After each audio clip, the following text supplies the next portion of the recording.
Good morning, this is Kasturi Day. Today I am going to discuss the sound chapter.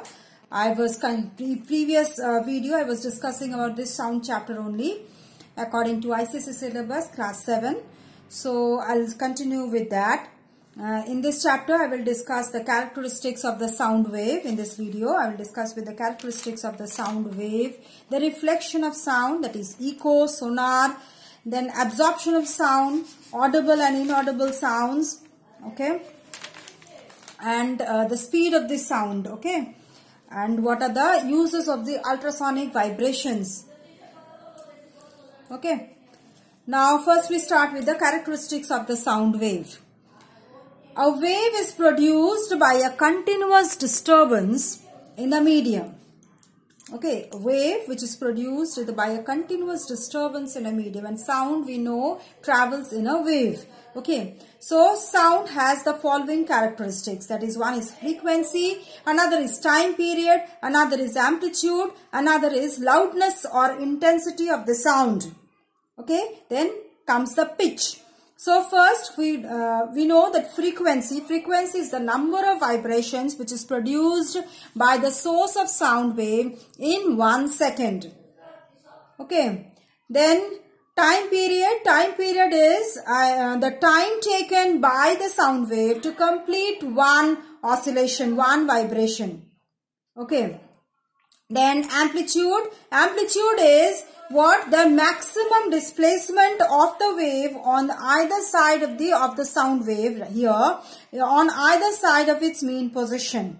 Okay, so that determines the density, that determines the loudness. Okay, distinguishes the loudness from the feeble sound.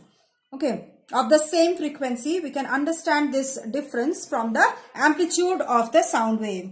Now, it's the amount of the sound energy received by the loudness is the amount of sound energy which is received by a unit area per second. Okay, I told you it depends on the amplitude. Loudness increases with an increase in area of the vibration. Okay, if the area of vibration is more, loudness will be more, and if the area of the vibration is less, the loudness will be feeble. The sound will be feeble. Again, loudness also increases with the decrease in the distance between the listener and the source. So, loudness depends on atmospheric temperature, pressure, velocity of the wind, amount of moisture present in the air. Okay, it depends on atmospheric temperature, it depends on the pressure, it depends on the velocity of the wind, and it depends on the amount of moisture which is present in the air. Okay, so here are two graphs given which shows that the higher the amplitude, the sound will be higher, the loud will be the sound. Again, thus if the lower the amplitude, the soft will be the sound. Then it depends on the pitch. Okay, another sound wave characteristic is the pitch. It depends on the frequency. Okay, the lower the pitch, the lower will be the the lower the frequency, the lower will be the pitch, and higher the frequency, the higher will be the pitch. Okay, that is, higher pitch means shrill sound and lower pitch means flat sound. Okay.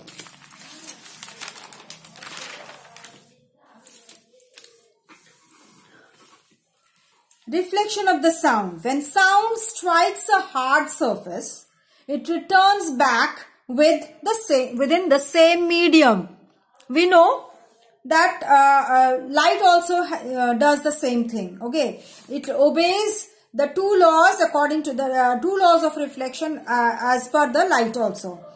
So that is, angle of incidence is equal to angle of reflection, incident ray, incident sound, reflecting sound, and normal, they all lie in the same plane. They are used in making the speaking tube or megaphone soundboard on trumpets. Okay, this reflection of sound is used. Then hard materials with soft surfaces, smooth surfaces, hard materials with smooth surfaces like metals, alloys, cemented wall, they are the good reflectors of sound. Then soft and porous materials, clothes, paper, carpets, thermocol, asbestos, they are bad reflectors. Then echo. Echo is a type of reflection of sound. Here repeated reflections of sound take place. Okay. That is, it is the repetition of sound which is produced by the reflection of sound waves from a reflecting surface. To hear echo, the sound after reflection from the rigid surface should reach our ear at least after 0.1 seconds. Okay, because the original sound persists its effect on our ear till 0.1 seconds, about 0.1 seconds. For that time period, the original sound remains, and after that only we can hear the next reflection. Okay, and if by any chance this reflection comes before that 0.1 second, there will be merger and will not be able to differentiate between the two reflection sounds. Okay, so that is in a small room. Therefore, in a small room, we hear the original sound and the reflected sound at the same time. Okay, the walls, the ceilings, the floors of the auditoriums and cinema halls are all covered with soundproofing absorbing material, soundproofing material like such as thick soundproof tiles, curtains and carpets, so that there is no reflection of sound. There is no echo of the sound. This echo does not occur. Okay. Then conditions required for occurrence of echo. What are the conditions which are required to so that echo can be heard? First is the minimum distance between the source of the sound and the reflecting surface should be 17 meters or 16.5 meters. Okay. So that minimum distance should be there. Otherwise, you will not be able to hear the echo. Then there is a high wall or a hill or a high-rising building which can act as a reflecting surface. The sound is loud enough so that reaches the receiver after reflection. Okay, these are the conditions which are required to hear the echo to occur. First is sonar, sound navigation and ranging. Okay, now we come to sonar. This is sound navigation and ranging. This is the full form of sonar. Then it is an instrument that uses the concept of echo to measure the depth underwater and to locate objects which are present on the seabed. Okay, so how much deep is the water, or what any other objects are present in the seabed or not, on the seabed or not, that can be detected by using this sonar. This is an instrument which uses the concept of echo. Okay, it produces and transmits high frequency sound, that is ultrasonic sound, we can say, waves towards the seabed, and after striking the seabed they reflect back upwards, which can be detected by which we can detect these depth of the water or any objects which are present on the seabed. Okay, next we come to absorption of sound. Sound waves travel through a medium, we know that. Okay, but we know some sound is reflected and some is absorbed. Some waves are reflected back and some are absorbed. So first, which are reflected, which get reflected, we know that they can cause echo or they can be detected by sonar. So, but some materials which absorb the sound energy are like sofa, the fluffs, cottons, etc., curtains. Okay, then some which reflect the sound energy are wall, shining surface, smooth surface. Okay. Then reflection and absorption depends on the nature of the surface it falls upon. Then audible and inaudible sound wave. Audible sound is 20 Hertz to 20,000 Hertz. That is the audible sound. That is called sonic sound. Okay. And below 20 Hertz, below the sound which has a frequency below 20 Hertz, that is infrasonic, and the sound waves which are which have the frequency above 20,000 hertz, that is ultrasonic sound. And we can see that animals like deer, leopards, dogs can detect ultrasonic sounds, whereas bats use these ultrasonic sounds to avoid collision. Bats uses this ultrasonic sound to detect any object is nearby or not, and so that they can avoid collision, or they can use that this sound as to find their prey. Okay. Then speed of the sound is depends on elasticity, density, pressure of the fluid medium, speed of the fluid medium, temperature, humidity. Okay. Now depends on the elasticity. I told you speed of the sound depends on elasticity. The higher the elastic material is, the speed of the sound will be more. Okay. Then density of the medium.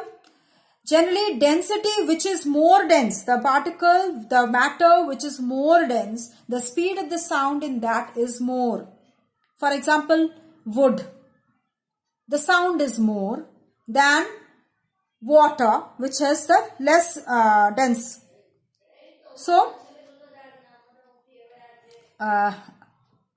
like air, which is less dense, so that will be, the speed of the sound will be less. Now, another thing is, if in a denser medium, the molecules are larger.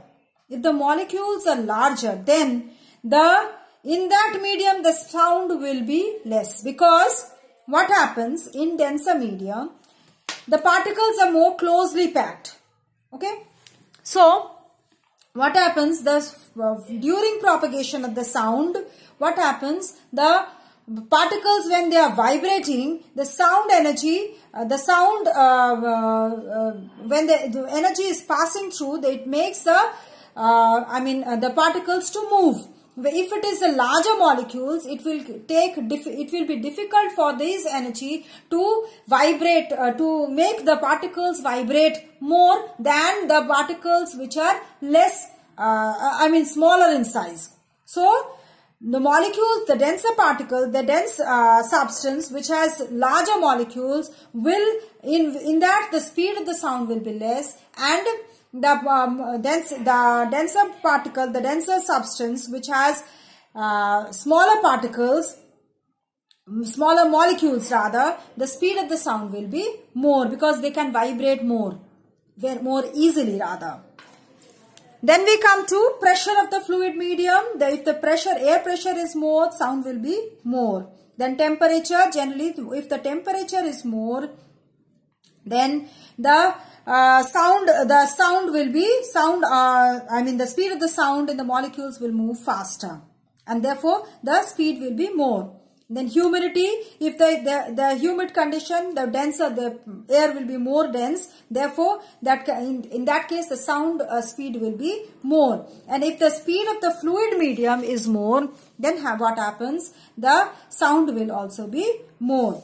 So I'll stop here. I'll continue with the rest of the chapter in my next video. Please go through this. If you have any doubt, please do write in the comment box, and if you like the video, press the like button. And if you are a new viewer to my channel, please subscribe, or if you have not subscribed yet, please do subscribe and press the notification bell so that you can get the notification of my next video. Thank you.